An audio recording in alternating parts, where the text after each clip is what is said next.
There are fears that more than 100 people, including children, have died after their boat sank in rough seas off southern Italy. At least 62 migrants are confirmed to have died, with 12 children said to be among the victims, including a baby. The vessel, thought to have carried some 200 people, broke apart while trying to land near Crotone on Sunday. People from Afghanistan, Pakistan, Somalia, Syria, Iraq and Iran were said to be on board. Bodies were recovered from the beach at a nearby seaside resort in the Calabria region.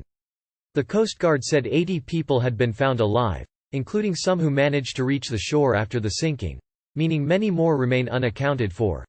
One survivor was arrested on migrant trafficking charges, customs police said. Many of those on board were thought to be from Pakistan.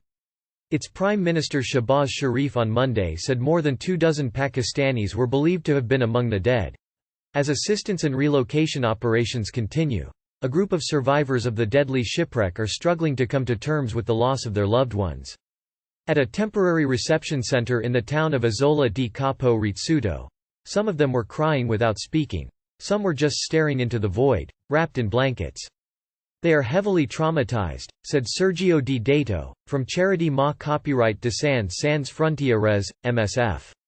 Some children have lost their whole family. We are offering them all the support we can. A 16-year-old boy from Afghanistan lost his 28-year-old sister, who died on the beach next to him. He can't find the strength to tell his parents. A 43-year-old man from Afghanistan survived with his 14-year-old son, but his wife and his 3 other children, who were 13, 9, and 5 did not make it. Another Afghan woman in tears would not move from the beach after losing her husband. This is yet another tragedy happening near our shores.